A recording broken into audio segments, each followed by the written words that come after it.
أعوذ بالله من الشيطان الرجيم. بسم الله الرحمن الرحيم. واضرب لهم مثلا أصحاب القرية إذ جاءها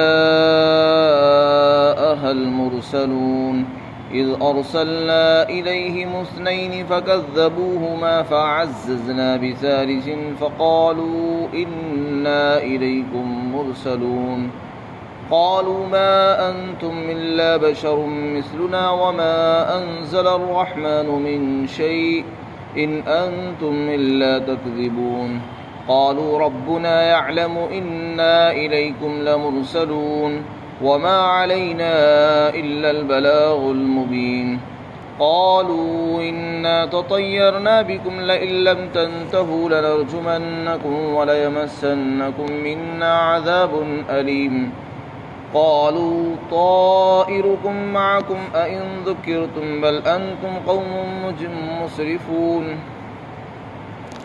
وجاء من أقصى المدينة رجل يسعى قال يا قوم اتبعوا المرسلين اتبعوا من لا يسألكم أجرا وهم مهتدون. اور اے پیغمبر صلی اللہ علیہ وسلم، آپ لوگوں کے سامنے ایک بستی والوں کی مثال پیش کیجئے، بیان کیجئے جس وقت وہ اس بستی کے اندر کچھ رسول آئے. یہ اس وقت کا واقعہ ہے جب ہم نے اس بستی کے لوگوں کے پاس 2 آدمی رسول بنا کر بھیجے، تو ان بستی کے لوگوں نے ان کو جھٹلایا اور ان کی تکذیب کی. تو ہم نے ایک تیسرے پیغمبر کے ذریعے سے ان کو تقویت پہنچائی. تو پھر ان تینوں پیغمبروں نے کہا کہ واقعتاً ہم تمہاری طرف رسول بن کر آئے ہیں.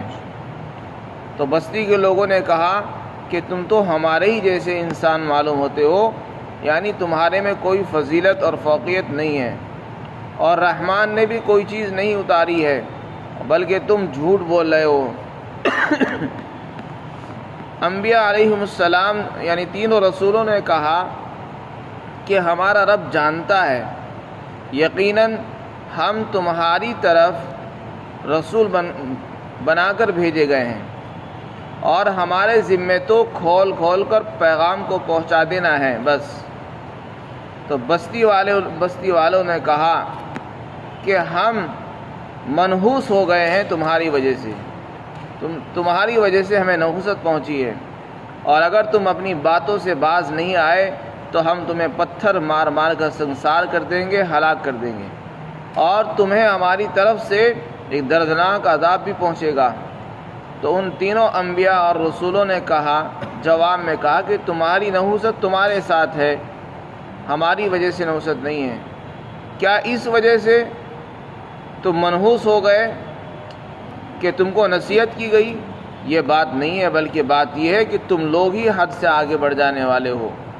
اور شہر کے ایک دور کونے سے ایک شخص دوڑتا ہوا آیا. اس نے کہا، اے میری قوم کے لوگوں، تم رسولوں کی بات مان لو اور اس شخص کے راستے پر چلو جو تم سے کسی اجر اور معاوضے کا بھی سوال نہیں کرتا، اور وہ لوگ ہدایت پر ہیں.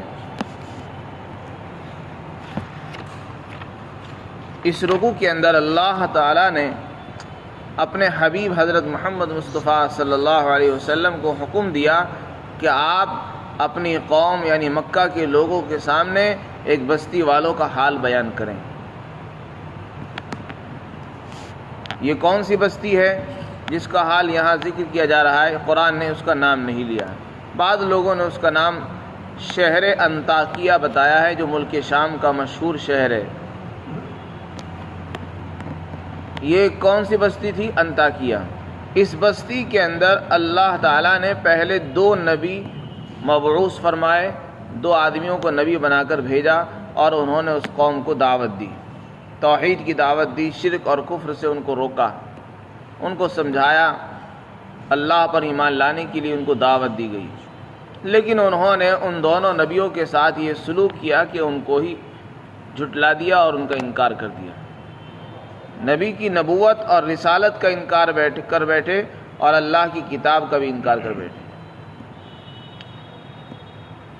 پھر اس کے بعد اللہ نے ایک تیسرے آدمی کو نبی بنا کر بھیجا، تو اس طریقے سے وہ تینوں گئے اور ان تینوں نے اس قوم کو سمجھایا اور اللہ کی دعوت دی، لیکن انہوں نے پھر بھی انکار کیا۔ ان تینوں حضرات نے جا کر کہا کہ ہم واقعتاً رسول ہیں اور ہم تاکید کے ساتھ کہتے ہیں کہ ہم اللہ کے رسول بن کر آئے ہیں اور تمہاری طرف بھیجے گئے ہیں، تم ایمان تو لاؤ۔ تو انہوں نے جواب میں یہ کہا کہ تم تو ہمارے ہی جیسے معلوم ہو رہے ہو، دیکھنے میں، چال چلن میں، بول چال میں، عادت و اخلاق میں بالکل ہمارے ہی جیسے کہ انسان معلوم ہوتے ہو۔ ان کے ذہن میں ایسا تھا کہ شاید جو رسول ہوتا ہے وہ تو کوئی فرشتہ ہونا چاہیے یا کوئی انوکھی مخلوق ہو جو انسان سے ہٹ کر ہونی چاہیے، جیسا کہ مکہ کے لوگوں کے ذہنوں میں یہ بات بیٹھی ہوئی تھی کہ رسول تو کوئی فرشتہ ہونا چاہیے، انسان کیسے رسول بن سکتا ہے، حالانکہ انسان تو کھاتا بھی ہے، پیتا بھی ہے، بازاروں میں گھومتا ہے، سب کام کرتا ہے۔ تو یہ بات اللہ نے بتا دی کہ ہم نے اس سے پہلے جتنے بھی رسول بنا کر بھیجے ہیں وہ سب انسانی تھے، کوئی فرشتہ رسول بن کر نہیں ہے۔ انسانوں کے پاس انسان ہی آتا ہے، کوئی فرشتہ نہیں آتا، اس لیے کہ وہی انسان ہی انسان کے مزاج کو جانتا ہے، وہ اس کی جنس سے، اس کی ضرورتیں، اس کی حاجتیں وہی سمجھ سکتا ہے، ایک فرشتہ ایک انسان کی مجبوری کو نہیں جان سکتا، اس لیے کہ فرشتے کھانے پینے کے محتاج نہیں ہیں، وہ کھانے پینے سے مستغنی اور بے نیاز ہیں، ان کو کمانے کی بھی ضرورت نہیں ہے، نہ کھانے کی ضرورت ہے، نہ ان کو بھوک اور پیاس لگتی ہے، نہ ان کو سردی گرمی لگتی ہے۔ ایک انسان کو ہی چیزیں لاحق ہوتی ہیں تو انسان ہی ان کی اصلاح کر سکتا ہے، کوئی فرشتہ نہیں کر سکتا۔ تو یہ جواب اللہ نے مختلف آیات میں مختلف موقعوں پر دیا ہے۔ اس کے بعد ان انبیاء علیہم السلام نے اللہ کا کلام بھی پیش کیا اور ان کو بتایا کہ دیکھو رحمان نے یہ حکم دیا ہے، رحمان نے ہمیں یہ حکم دیا ہے اور یہ آیتیں اتاری ہیں اور یہ اس کے احکامات ہیں۔ جب انہوں نے اس طرح کی باتیں کہی، اللہ کا کلام ان کو سنایا اور اللہ کے احکامات ان کو سنائے، تو وہ کہنے لگے رحمان نے کچھ نہیں اتارا، رحمان نے کچھ نہیں اتارا ہے، تم اپنی طرف سے جھوٹی باتیں کر رہے ہو، تمہاری باتیں سچی نہیں۔ تو انہوں نے نبی کی نبوت کا بھی انکار کر دیا اور اللہ کے کلام کا بھی انکار کر دیا۔ تو اس طریقے سے وہ دونوں چیزوں کا انکار کر بیٹھے، اللہ خدا کی کلام کا بھی انکار کر دیا اور رسولوں کی رسالت کا بھی انکار کر دیا۔ یہ جو کہا گیا ہے وما انزل الرحمن من شیء، رحمان نے کچھ نہیں اتارا اور تم تو ہمارے ہی جیسے کہ انسان معلوم ہو رہے ہو، ان آیتوں سے پتہ چلتا ہے کہ یہ لوگ رسول تھے اور نبی تھے۔ جیسے کہ بعض لوگوں نے کہہ دیا ہے کہ یہ نبی نہیں تھے بلکہ نبی کے نمائندے اور ان کے جانشین اور ان کے خلیفہ یا ان کے نمائندے تھے۔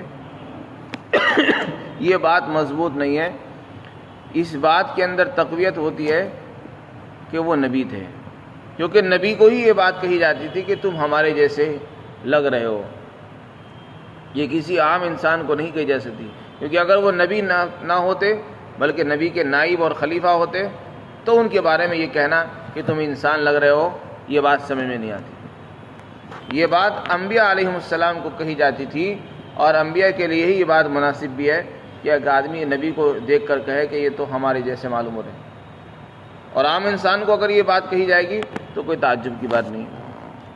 اسی طرح رحمان نے کچھ نہیں اتارا، یہ بات جبھی کہی جا سکتی ہے جبکہ انہوں نے اللہ کا کلام پیش کیا ہو۔ فرما ان انتم الا تکذبون، تم تو جھوٹ بول رہے ہو۔ تو اس طریقے سے انہوں نے اللہ کے کلام کا بھی انکار کیا اور رسولوں کی رسالت اور نبوت کا بھی انکار کر دیا۔ لیکن ان انبیاء علیہم السلام نے بحث نہیں کی، بلکہ یہ کہا کہ دیکھو ہمارا رب جانتا ہے، ہم رسول ہیں، اس کا علم اللہ کو ہے، تم اگر انکار کرتے ہو تمہارے انکار کرنے سے کوئی فرق نہیں پڑنے والا، ہمارا رب جانتا ہے، اسے معلوم ہے کہ ہم تمہاری طرف رسول بن کر آئے ہیں، اور دیکھو تم مانو یا نہ مانو، تمہارے ماننے نہ ماننے سے ہماری ذات پر کوئی فرق نہیں پڑتا، نہ ہمارے کام پر پڑتا ہے۔ ہمارا کام اللہ کا پیغام کھول کھول کر بیان کرنا ہے، اور ماننا یا نہ ماننا یہ تمہارا کام ہے۔ ہم اپنا کام کر رہے ہیں، تم اپنا کام کرتے رہو، ہم نے اپنا کام کر دیا ہے، بس اب ہماری چھٹی، اب ہم بری ہیں۔ اب ماننا اور نہ ماننا یہ تمہارا اپنا کام تھا، تم مانو گے کامیاب ہو جاؤ گے، نہیں مانو گے عذاب میں چلے جاؤ گے۔ تو یہ تمہارا اپنا عمل تھا تو ہمارے ذمے تو پہنچانا، ہم نے پہنچا دیا. تم نہیں مانتے کوئی بات نہیں، نہ مانو، ہم زبردستی نہیں کرتے. انبیاء علیہ السلام نے زبردستی نہیں کی. اسی عرصے کے اندر، جس عرصے میں وہ انبیاء علیہ السلام اس بستی کے اندر محنت کر رہے تھے، اس بستی کے اندر بعض روایت سے معلوم ہوتا ہے کہ قحط سالی پڑ گئی. ان کے انکار، نبی کی نبوت کا انکار کرنے کی اور خدائی کلام کا انکار کرنے کی وجہ سے، نبیوں کے ساتھ برا سلوک کی وجہ سے ان کے اندر قحط سالی آ گئی، خشک سالی ہو گئی. وہ لوگ پریشان ہو گئے، بہت سی مصیبتیں ان پہ نازل ہو گئی. تو وہ کہنے لگے کہ جس دن سے تم آئے ہو اس دن سے ہمارے اندر نحوست آ گئی. بعض علماء نے لکھا ہے کہ یہاں نحوست سے مراد ہے کہ جب سے تم آئے ہو ہماری قوم کے اندر دو حصے ہو گئے، کچھ لوگ مخالف ہیں تمہارے، کچھ لوگ تمہارے موافق ہو گئے. یہ ہر جگہ ہوتا ہے کہ جب آدمی دعوت دیتا ہے کچھ موافق ہو جاتے ہیں، کچھ مخالف ہو جاتے ہیں. لیکن یہ بات بھی سمجھ میں آتی ہے کہ ان کے آنے سے کچھ اللہ کی طرف سے پکڑ بھی آئی، تو انہوں نے اس پکڑ کو اپنے اعمال کا نتیجہ نہیں سمجھا، نہ یہ کہا کہ ہمارے اعمال کی نحوست ہے، بلکہ اس عذاب کو ان انبیاء کی طرف منسوب کر دیا کہ تمہارے آنے سے عذاب آیا. یہ ہمیشہ ہوتا ہے کہ انسان اپنے اعمال پر نظر نہیں کرتا، دوسروں کے اوپر اپنی مصیبتیں دوسروں پر منسوب کر دیتا ہے کہ تمہاری وجہ سے ایسا ہوا، تمہاری وجہ سے میرا بیٹا ہلاک ہوا، تمہاری وجہ سے میرے بیٹے کو نقصان ہوا. حالانکہ کسی کی وجہ سے کچھ نہیں ہوتا، انسان کی اپنی بدعمالیوں کی وجہ سے ہوتا ہے. تو انہوں نے بھی یہ بات کی، بلکہ دھمکی دی کہ دیکھو اگر تم اپنی اس محنت سے، اپنی ان باتوں سے باز نہیں آئے، توحید کی جو دعوت دے رہے ہو، تو ہم تمہیں سنسار کر دیں گے، پتھر مار مار کر ہلاک کر دیں گے، یا تو باز آ جاؤ. اور جب ہم ہلاک کریں گے تو ہماری طرف سے تمہیں بڑی تکلیف پہنچے گی، دردناک عذاب پہنچے گا. تو انبیاء علیہ السلام نے بھی ان کی بات کو کوئی جواب نہیں دیا، بلکہ یہ کہا کہ تم یہ کہہ رہے ہو کہ نحوست ہماری وجہ سے آئی ہے، اور میں نہیں، یہ تمہاری بھول ہے، ہماری وجہ سے نحوست نہیں، تمہاری نحوست تمہارے ساتھ ہے، تمہارے اعمال کی وجہ سے آئی ہے. تمہاری نحوست کا سبب تمہارا کفر اور شرک اور خدائی نافرمانی ہے، نبیوں کا انکار اور اللہ کے کلام کا انکار، یہ ہے اصل سبب. تم نے اس سے نظریں چرا کر، نظریں ہٹا کر ہماری طرف منسوب کر دیا ہے. یہ تمہارا غلط فیصلہ ہے. تمہاری نحوست تو تمہارے ساتھ ہے، ہماری وجہ سے نحوست نہیں. ہم نے کیا کام کیا؟ ہم نے صرف اللہ کا کلام سنایا، اللہ کا پیغام پہنچایا، دین کی دعوت دی، ایمان کی دعوت دی. بتائیے کون سا ایسا عمل کیا جو جس میں نحوست ہو؟ یہ نحوست کے اعمال نہیں ہے تو برکت کے اعمال ہیں. دعوت سے، محنت سے تو برکتیں اترتی ہیں، اللہ کی رحمتیں نازل ہوتی ہیں، خیر وجود میں آتی ہے، نہ کہ شر وجود میں آتا ہے.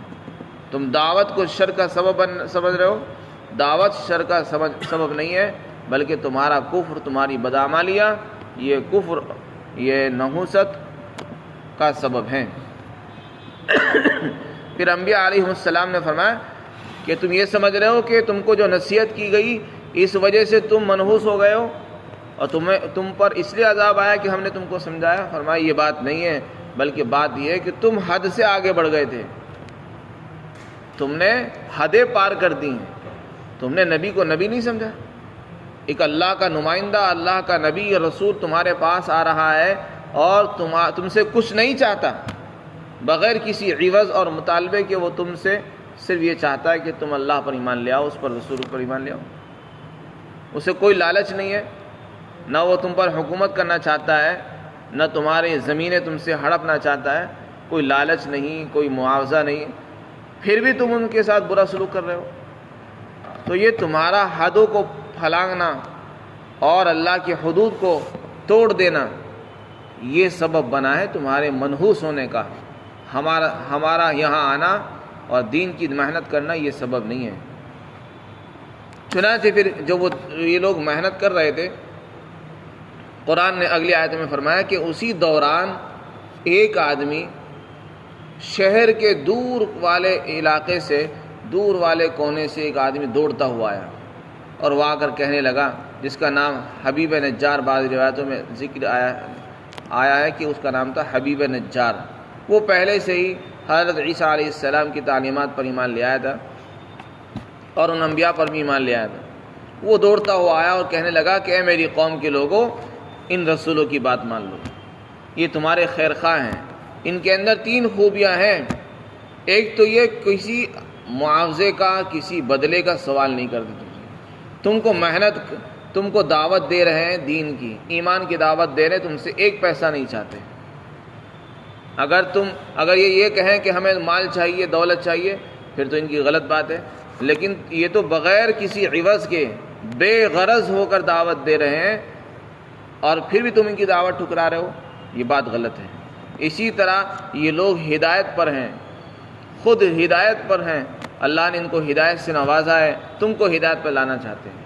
اور تیسری خوبی ان کے اندر یہ ہے کہ یہ اللہ کے رسول ہیں،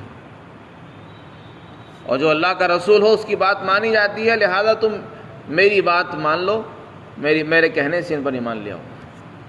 یہ اسی قوم کے ایک آدمی نے جو پہلے سے مسلمان ہو چکا تھا، اس نے بھی اپنی قوم کو دعوت دی، اور اس نے ان انبیاء علیہ السلام کی تائید میں یہ بات کہی۔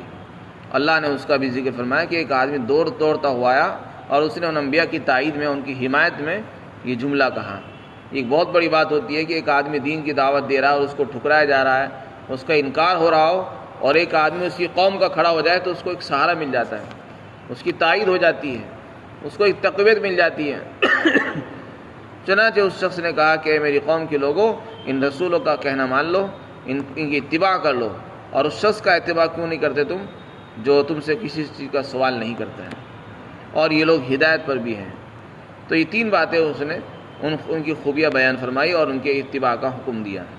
تو قرآن کریم کا مقصد اس واقعے کو ذکر کرنے سے اس قوم کو سنانا مقصود ہے کہ دیکھو تم سے پہلے بھی بہت سی بستیوں کے اندر انبیاء آئے اور ان کو جھٹلایا گیا ہے، اور ان کا کیا حال ہوا وہ تم نے دیکھا ہے۔ اسی طرح تمہارے پاس بھی اللہ کا نبی بن کر آیا ہے، تم کو اس کی قدر کرنی چاہیے، ناقدری سے تمہارا اپنا نقصان ہے، جیسے کہ پچھلی قوموں کا ہوا ہے۔ اللہ تعالی ہم سب کو ایمان کامل کی دولت سے مالا مال فرمائے۔